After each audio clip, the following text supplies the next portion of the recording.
성경을 읽는 것은 영적인 것이에요. 하지만 내가 성경을 많이 읽은 것을 자랑하면서 다른 사람들의 신앙생활을 쉽게 판단하고 정죄하고 무시한다면 그건 육체의 자랑이에요. 금식하면서 기도하는 것은 성경적인 것이고 영적인 거예요. 하지만 내가 남들이 꿈도 못 꾸는 40일 금식 기도했다고 함부로 다른 사람들 위에 영적으로 군림하려고 한다면 그건 육체의 자랑이 되는 거예요. 교회 수십 년 다니면서 봉사한 것은 매우 좋은 거예요, 영적으로. 하지만 그 수십 년의 신앙생활을 내 커리어처럼 생각을 하고 내 경력으로 생각을 해서 교회 안에서 자기가 무언가 지위를 차지하거나 다른 사람들을 조종하고 이끌려고 한다면 그것은 육체의 자랑이에요.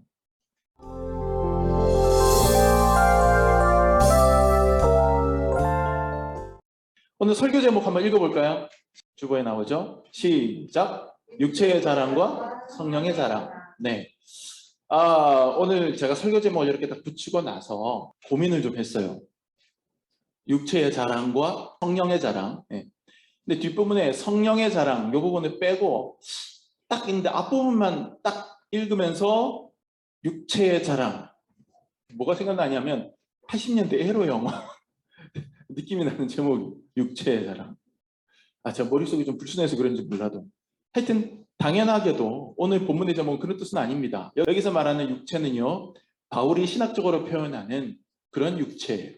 바울 서신에서, 바울 신학에서 말하는 육체라고 하는 것은 영적인 것, 성령의 것, 이것하고 대비되는 그런 개념으로서 굉장히 좀 세속적이고 직물적인 그런 삶을 뜻하는 거예요.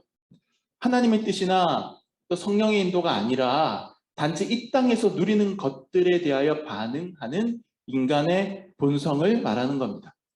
쾌락적이고 이기적이고 말초적인 그런 이 세상의 죄악된 가치관을 따라가는 우리 삶의 방향을 육체라고 하는 말로 표현을 한 거예요. 자, 바울은 종종 육 혹은 육체 이거하고 영 혹은 성령이라고 하는 거를 서로 좀 대비시키면서 신학사상을 전개해 나가는 그런 모습을 볼 수 있어요.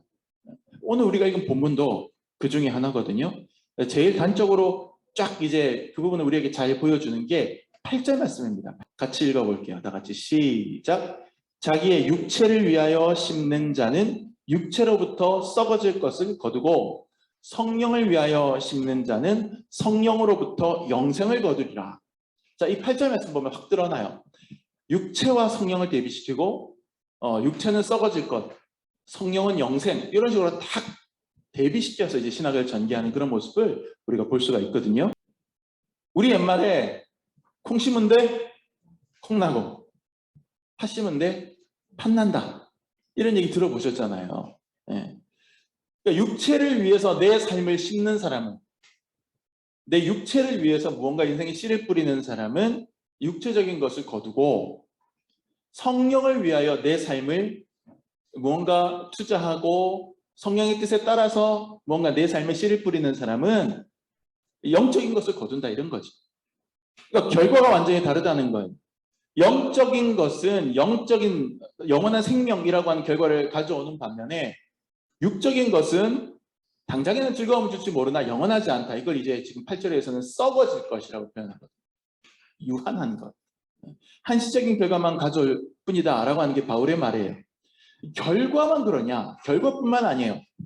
육체와 영은 자랑거리로 삼는 것도 달라요. 하나의 결과만 보고서 이제 판단을 할 수도 있지만 이 결과는 해석도 좀 어려움이 있고 또 기다려야 되는 것이고 이런 것이기 때문에 그것보다 더 판별하기 쉬운 것은 이 사람이 무엇을 자랑거리로 삼느냐를 봅니다. 무엇을 자랑하고 살아가느냐. 육체와 영은 자랑거리로 삼는 것도 달라요. 어떤 것을 목표로 삼고 살아가느냐가 다르기 때문에 자랑거리도 달라지는 건 당연하죠. 몇 년 전에, 예를 들어 볼게요. 몇 년 전에 여러분 맥주 브랜드 하이네켄이라고 하는 맥주 브랜드가 있었어요. 이 하이네켄 맥주 브랜드의 TV 광고를 보면 한 집에 부부 동반으로 몇 가정이 이제 모였어요. 뭐 초대했겠죠. 호스트가 있을 거고 뭐 게스트가 있을 거 그럴 겁니다. 그 집주인 여자들이 그 집주인 여자가 부인이 그 친구 그 부부 동반으로 온 사람들 중에 부인들만 싹 데리고 어디로 갔느냐면 자기 드레스룸으로 갑니다. 드레스룸을 쫙 보여주니까 구두가 쫙 깔려 있고 막 조명이 탁탁탁탁 켜져가지고 진열장에 쫙 돼 있고 구두가 쫙 있고 막 예, 그런 걸 딱 보여주니까 그 드레스룸을 본 다른 부인들이 쫙 소리를 지르면서 환호하는 거예요. 그러니까 이제 그 집 주인이 흐뭇해하면서 막 이러는 겁니다. 예. 이게 그 집 그 부인의 자랑거리였던 거예요. 근데 이렇게 막 좋아하는 그 순간에 갑자기 저 멀리서 남자들이 딱 소리 지르는 소리가 들려와요. 그러니까 여자들이 좋아하다가 오? 합니다. 그럼 이제 카메라가 옮겨져서 남자들이 어디에 있느냐 그걸 보여주죠. 이 남자들은 어디에 있느냐면 이 집 남자 주인이 이 남자들만 데리고 어디 데리고 왔는데 그게 어디냐면 이 하이네켄 맥주가 가득 들어찬 대형 냉장고예요. 예. 여기 조명이 딱 있고 맥주가 쫙 둘러서 있는 그 대형 맥주 냉장고를 바라보면서 남자들이 보고 난리가 난 거예요. 와! 환호성을 지르고 있는 거죠. 그리고 집주인 남자는 어깨가 잔뜩 올라가 있습니다. 이 집주인 남자한테는 이 맥주 냉장고가 자기의 뭐예요? 자랑거리. 무슨 얘기를 하고자 하는 겁니까? 대형 맥주 냉장고와 화려한 드레스룸 둘 다 한 집에 있었어요. 네. 근데 그 집주인 부부는 남편과 부인은 같은 집에 그게 있는데도 각각 자랑하고자 하는 게 달랐어요. 부인은 대형 맥주 냉장고를 자랑하려고 하지 않고 별로 자랑하고 싶은 마음 없었을 거예요. 없애고 싶었을 가능성도 많아요. 남편도 자기 친구들한테 부인의 드레스룸을 자랑하려고 하지 않아요. 아마 남편도 그거 없애고 싶었을지도 몰라요. 왜냐하면 자기들 마음이 향하는 곳이 다르기 때문에 내 마음이 향하는 그곳의 어떤 결과물을 가지고 자랑하고 싶어 하거든요. 그래서 그 광고를 보면서 야, 사람들이 같은 집에 살아도 서로 자랑하고 싶어 하는 부분들은 다르구나. 이런 부분들을 제가 좀 생각했던 그런 적이 있습니다. 우리가 육체로 심고 육체의 삶을 추구하면 사람들에게 무엇을 자랑하고 싶어 하겠어요? 당연히. 바로 그 육체의 결과물을 자랑하고 싶어 합니다. 반면에 우리가 성령으로 심고 성령을 따르는 삶을 추구하면 우리의 자랑거리는 뭐가 될까요? 성령님이 되는 거예요. 성령님이 이끄시는 인도하시는 삶의 결과 그걸 사람들에게 드러내고 싶어요. 이 말을 우리의 삶에 적용해 보면 우리가 주로 자랑하고 싶어하고 내세우고 싶어하는 것이 무엇인지를 보면 우리의 마음과 삶이 어디를 따라가고 있는지가 보인다는 거예요. 그러니까 내가 어떤 의도로 이 땅을 살아가고 있느냐, 내가 어떤 태도, 어떤 자세로 내 삶을 대하고 있느냐를 보려면 여러분이 무엇을 가장 자랑스럽게 여기는지를 보면 돼요. 내 자식이 내 인생에서 가장 자랑스럽다 하는 사람은 그 자식한테 내 모든 것을 투자하고 있는 사람이에요.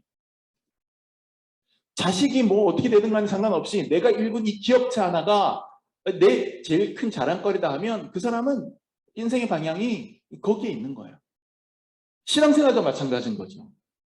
내가 하나님을 자랑하느냐, 내 육체를 자랑하느냐, 이걸 가지고 보면 이 사람이 지금 신앙생활 제대로 하고 있느냐 안 하고 있느냐, 내가 믿음생활 잘 하고 있느냐 안 하고 있느냐를 우리가 구별할 수가 있는 거예요. 하나씩 좀 살펴봅시다. 육체의 자랑. 보통 우리가 육체 중심적이다라고 하면 일반적으로 쾌락주의를 떠올립니다. 내 몸이 즐겁고 내 몸이 원하는 걸 하는 거. 그래서 먹는 거, 자는 거, 놀고 즐기는 거, 뭐 이런 것들, 그런 것들을 우리가 어떤 육체 중심적인 삶이다 이렇게 생각을 하죠. 물론 맞습니다. 그게 커요. 하지만 의외로 굉장히 육체적인 자랑인데 형태로는 정반대의 경향을 띠는 것들이 있어요. 이게 진짜 위험해요. 왜냐하면 우리를 착각에 빠뜨리거든요. 이건 육체의 자랑이 아니라고 생각하게 만들거든요. 오늘 우리가 읽은 본문이 바로 그 부분을 딱 짚어주고 있어요. 오늘 우리가 읽은 본문은요, 육체의 몸을 즐겁게 하는 게 아니라 오히려 우리의 몸을 고통스럽게 하는 것에 대한 이야기를 하고 있어요. 이건 딱히 쾌락에 대한 것도 아니에요. 심지어는 매우 신앙적으로 보이고 매우 종교적으로 보이는 것에 대해서 얘기를 해요. 근데 그게 바로 육체를 자랑하는 거래요. 그게 바로 뭐냐면 할례라고 하는 거예요. 할례. 남성 생식기의 표피를 잘라내는 종교 의식이에요. 오늘날로 치면 포경 수술인데 이게 의학적인 목적이 아니라 종교적인 목적을 가지면서 내가 어떤 종교적인 사람이다라고 하는 것을 외적으로 증명하는 용도로 집행된 거예요. 이걸 외적으로 증명하는데 하여튼 외적으로 보여줄 수 없는 데다가 그렇게 해놔가지고 참 애매하긴 한데 하여튼 그것을 이제 그 내 육체에다가 새기는 거란 말이에요. 이 구약 성경이 할례를 명한 다음에 유대인 남성이라면 당연히 난지 8일 만에 태어난 지 8일 만에 할례를 행했습니다. 그런데 예수님이 오시고 교회가 생겨나면서 누구에게 복음이 전파됐어요? 누구에게? 유대인 아닌 이방인들에게. 자, 이런 상황에서 할례를 받지 않은 이방인들이 예수를 믿겠다 하고 교회 안으로 이제 들어오게 되니까 문제가 생기는 거예요. 1차적으로 먼저 예수를 믿었던 사람들은 유대인으로서 개종한 사람들이 제일 먼저 예수를 믿은 사람들이었단 말이에요. 대부분. 팔레스틴 지역에서, 갈릴리 지역에서 예수님이 복음을 전하셨기 때문에 1차적인 개종자들은 다 유대인들이 대부분이었는데, 그럼 그 유대인들이라고 하는 것은 다 할례 받은 사람들일 거 아니에요? 근데 사도 바울과 뭐 바나바라든지 뭐 실라라든지 디모데라든지 이런 사람들이 그 유대 바깥으로 나가서 복음을 전하면서 이방인 개종자들이 생기니까 문제가 생긴 거예요. 제일 처음으로 회심하고 예수님을 받아들였던 이 유대인 출신 기독교인들이 새로 생겨난 이방인 출신 기독교인들을 보고 너네 예수 믿는 건 좋아, 잘했어. 그러면 너네 그 증표로 우리처럼 할례를 받아. 안 그러면 우리는 못 받아들이겠어요. 이렇게 얘기를 하는 겁니다. 이 문제가 초대교회의 아주 심각한 문제였어요. 그래서 첫 번째 종교회의, 모든 그 세계를 대표하는 그 신앙의 지도자들이, 기독교의 지도자들이 모여서 신학적인 토의를 하고 신학적인 회의를 하는 걸 이제 공의회라고 부르거든요. 종교회의. 뭐 초창기니까 이게 아직 크진 않은 그 규모였겠지만 그래도 어쨌거나 명목상으로 최초의 세계 최초의 공의회가 이것 때문에 열리는데 그게 사도행전 15장에 나와 있는 예루살렘 회의라고 하는 거예요.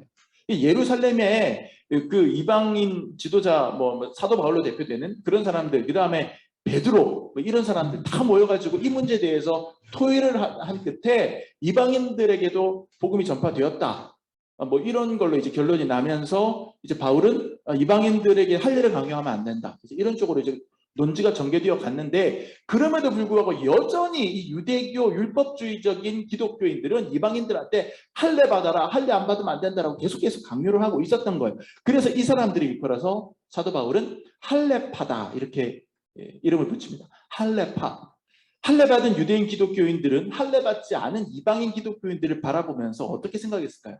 굉장히 한심하게 여겼을 거예요.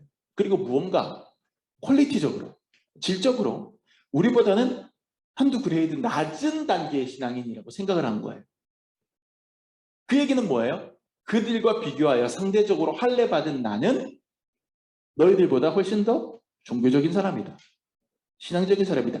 제대로 믿음 생활하고 있는 사람이다 라고 자랑스럽게 생각한 거예요. 이게 육체의 자랑이에요. 내 몸에 표시했다는 거, 내 육체에 표시했다는 거 하나를 자랑하는 거. 13절 말씀 한번 읽어볼게요.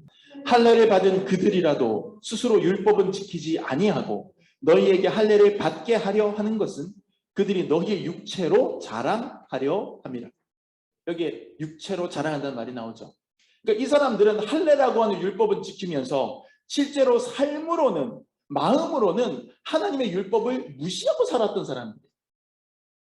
이중적인 사람들, 위선적인 사람들이에요. 그런데 그들은 우리는 율법을 지켰다라고 생각하는 거예요. 왜? 육체의 할례를 행했다는 그 하나의 이유로.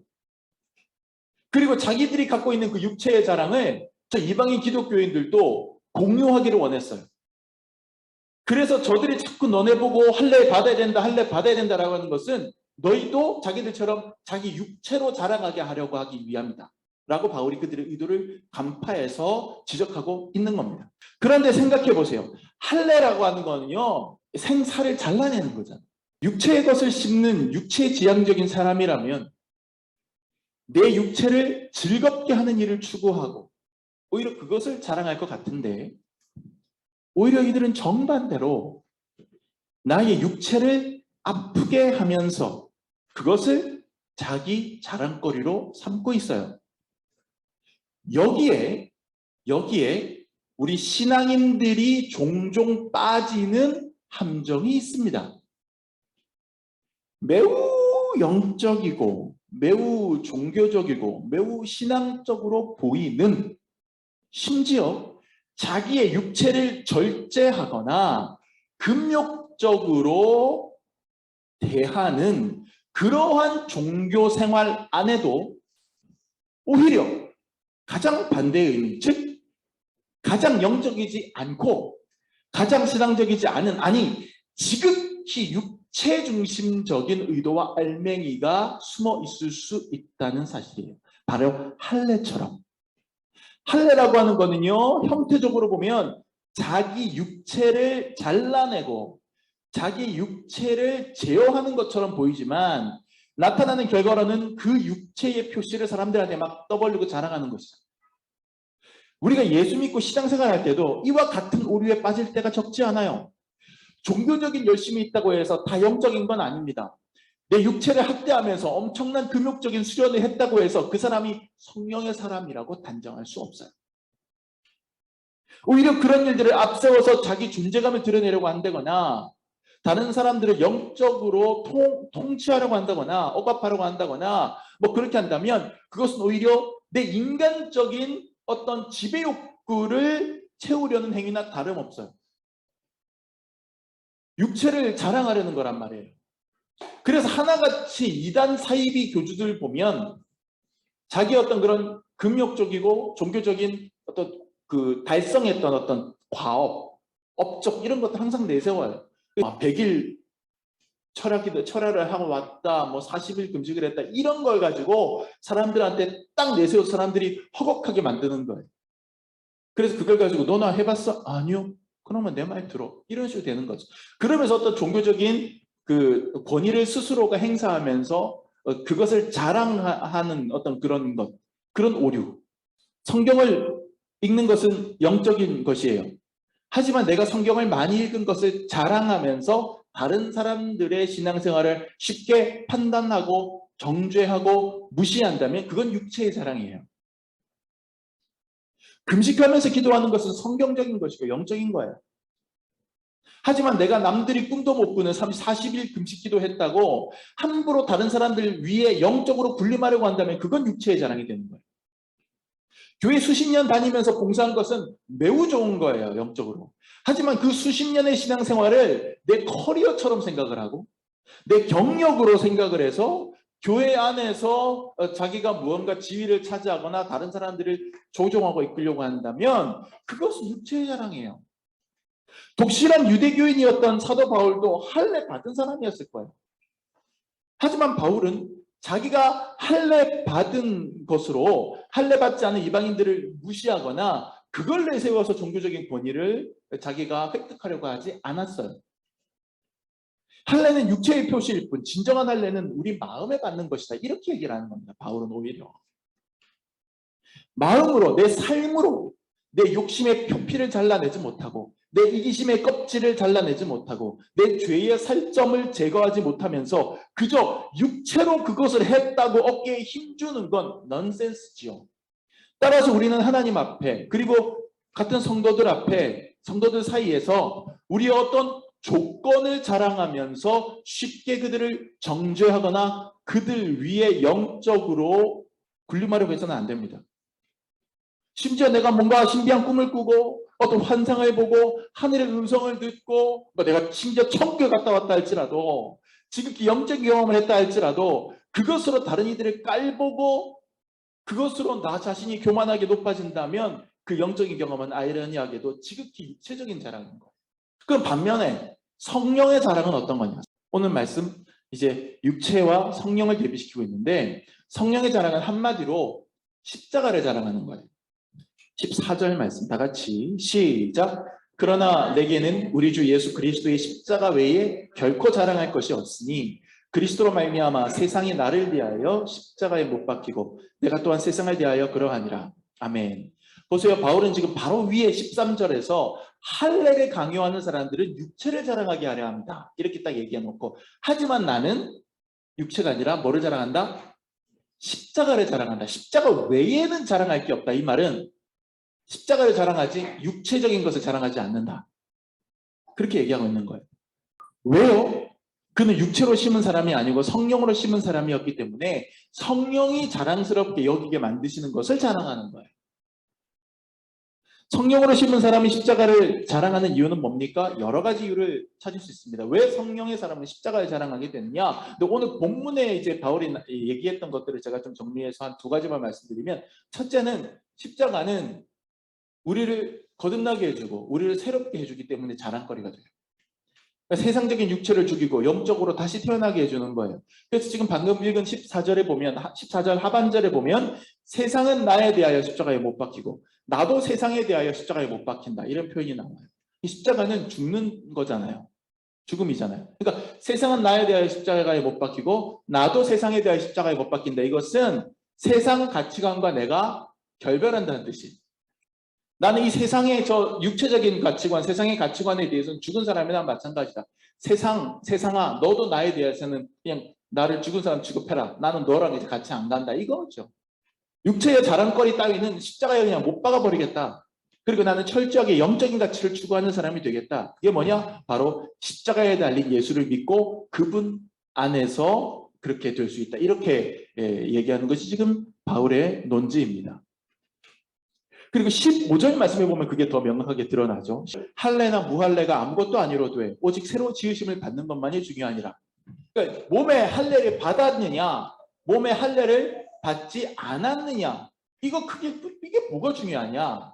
내가 새롭게 되었느냐 안 되었느냐, 내가 거듭났느냐 안 되었느냐, 이게 중요한 거다. 이 지금 바울이 그렇게 얘기하는 거죠. 그러니까 육체의 사람, 세상의 사람에서 성령의 사람, 하늘의 사람으로 변하게 되는 것이 십자가의 예수를 믿는 거예요. 그러니 이 십자가가 얼마나 자랑스러우냐. 내가 새 사람 되었다. 그거 자랑하러 다니는 게 간증이라고 하는 거잖아요. 간증이 결국 자랑하러 다니는 거거든요. 근데 간증한다고 하면서 자꾸 사람들이 간증한다는 사람들이 나와가지고 자기 자랑만 하고 가는데, 그게 아니에요.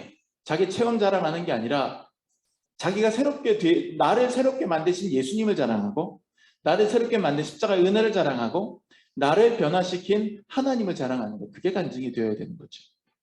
자, 그래서 우리는 이제 그 성령의 사람이 되면 십자가를 자랑하는 첫 번째 이유는 나를 새롭게 하기 때문이다. 그 다음에 두 번째, 우리가 왜 십자가를 자랑하느냐? 그건 성령께서 우리의 삶을 당신의 선한 성품으로 채워주시기 때문입니다. 성령께서 우리를 선한 성품으로 채워주시기 때문이에요. 9절 10절 한번 읽어볼게요. 우리가 선을 행하되 낙심하지 말지니 포기하지 아니하면 때가 이름에 거두리라.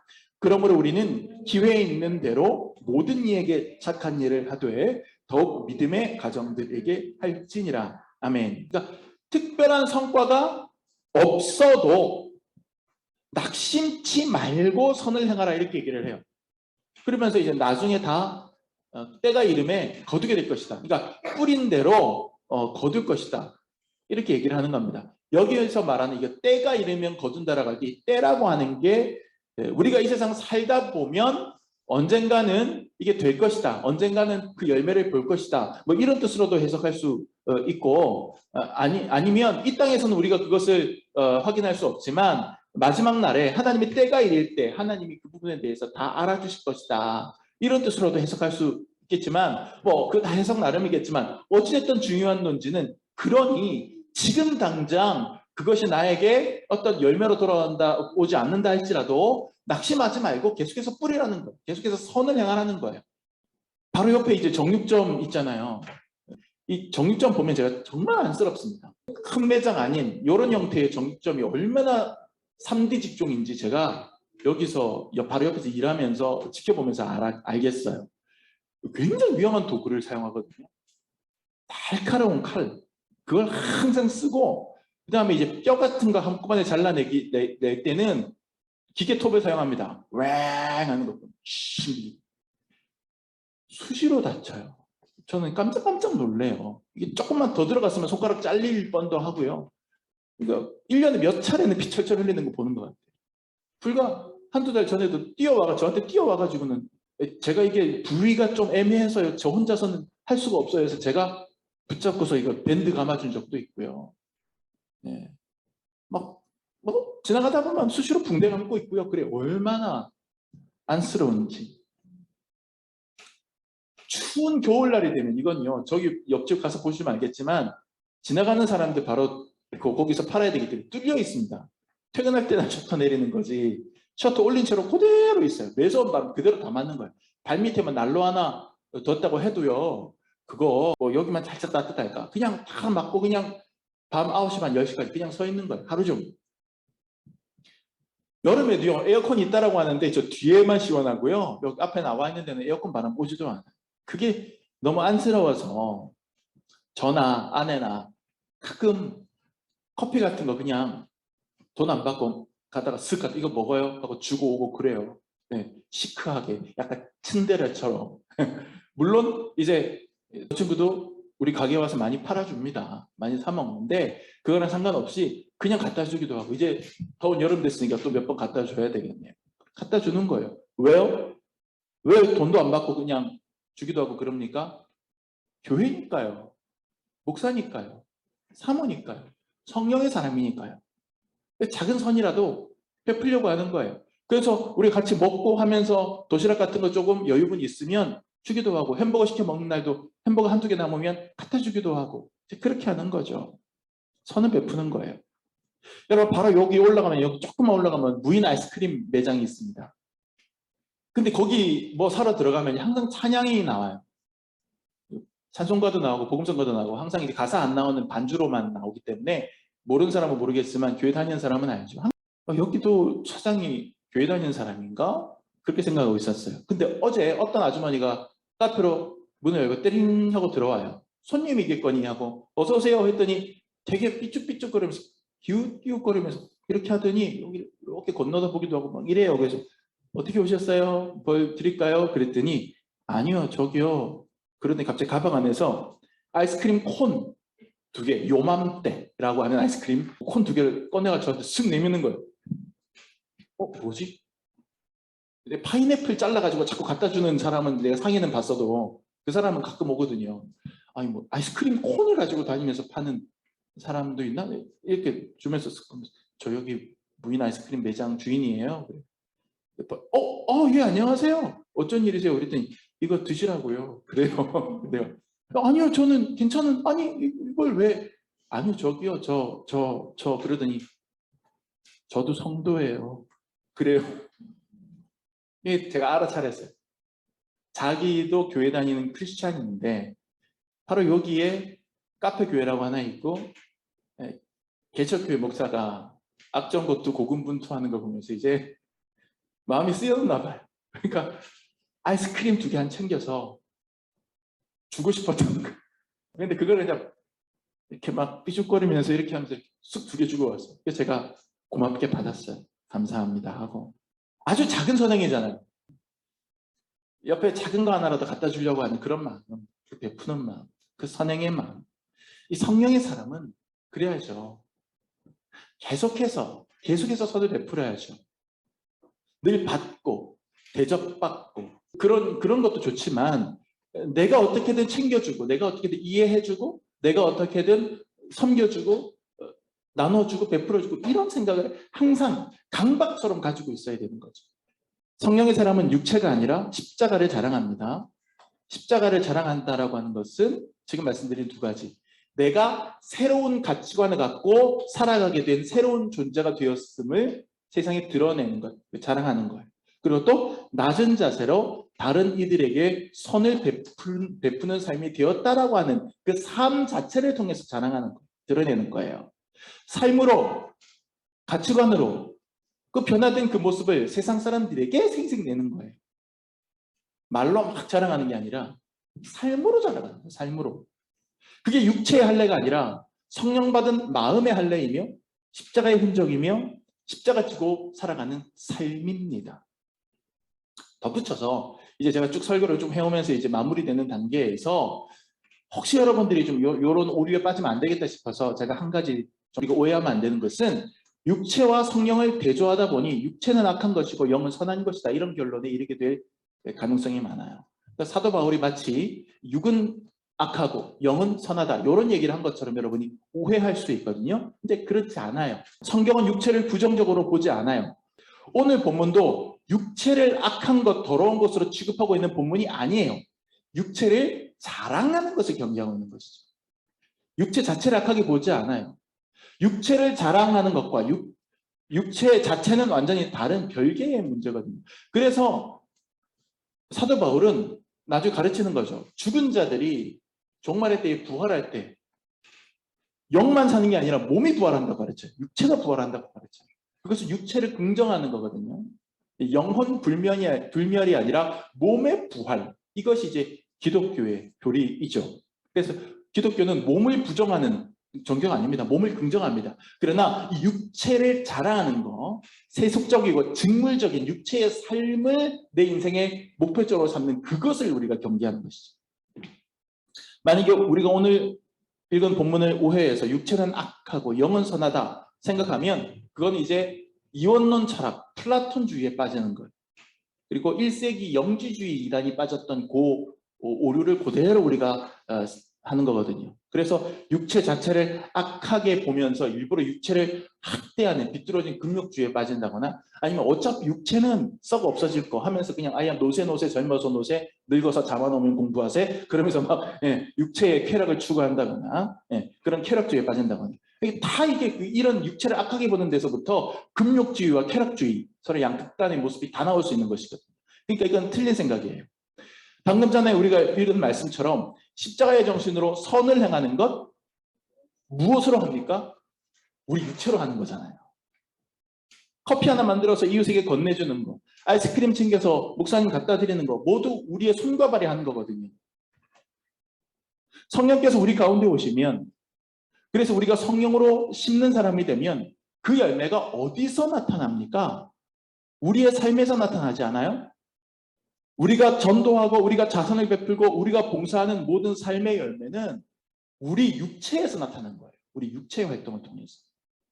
여러분이 예수님의 사랑으로 연말에 산동네 연탄 배달을 한다면 그 연탄은 여러분의 몸, 여러분의 등짐으로 지고 가서 배달하는 거예요. 그런 육체 자체가 악한 게 아니라 육체에 집착하고 육체의 가치관을 갖고 육체의 일을 자랑하는 것이 악한 것이죠. 성령으로 심어서 육체로 선을 베푸는 것. 그래야 내 삶으로 십자가를 자랑하는 일이 그게 바람직한 성도의 태도입니다. 자, 이제 말씀 끝낼게요. 십자가에 달려서 죽는 사형수를 여러분 머릿속에 한번 딱 떠올려보세요. 거기는 딱 두 가지만 존재합니다. 십자가에 못 박는 죄수는 다 발가벗겨서 못 박았거든요. 우리가 예의상 예수님 십자가에 못 박은 그림에는 예수님 아랫도리에 천이라도 하나 걸쳐놓지만 그건 다 화가들이 나름대로 19금 모자이크한 조치이고 실제로는 완전 발가벗겨서 못 박았어요. 그래서 수치라고 하는 거예요. 십자가도 수치의 상징이다라고 하는 그래서 그런 거예요. 자, 거기에는 딱 두 개의 존재만 존재합니다. 몸과 십자가. 육체와 십자가 딱 두 개만 있어요. 십자가에 못 박힌 것은. 모든 사형수들에게 있어서 십자가는 육체를 죽이는 도구예요. 적대적인 개념이고 대립되는 개념이에요. 그런데 역사상 유일하게 예수님만이 달라요. 예수님의 몸과 예수님의 십자가는 한 묶음으로 긍정돼요. 십자가에는 예수님의 몸이 달려있고 예수님의 몸은 십자가에 붙어 있어요. 그래서 십자고상이라고 하는 게 있잖아요. 십자가에서 고난당하는 예수님 상. 그래서 십자가가 그냥 십자가가 아니라 거기 예수님께서 딱 못 박혀 있는 형태의 십자가. 카톨릭에서 많이 걸어놓죠. 그걸 십자고상이라고 하거든요. 그러니까 예수님의 십자가는 육체를 죽이는 도구이지만 동시에 부활과 영생과 구원의 의미를 같이 품는 놀랍도록 풍성한 상징이 되는 거예요. 분명히 육체를 죽이는 건데 이상하게 육체를 살려요. 희한해요. 우리도 마찬가지예요. 우리 육체가 십자가에 못 박힐 때 그리고 우리 육체가 십자가에 달라붙을 때 그것이 곧 구원이고 변화된 삶이고 은혜를 받는 포즈가 되는 거예요. 그리하여 우리는 육체를 자랑하는 것이 아니라 우리 육체를 딱 못 박아서 붙잡고 있는 십자가를 자랑하게 되고, 그 십자가가 우리를 흘러내리지 않게 지탱해 주게 되는 거예요.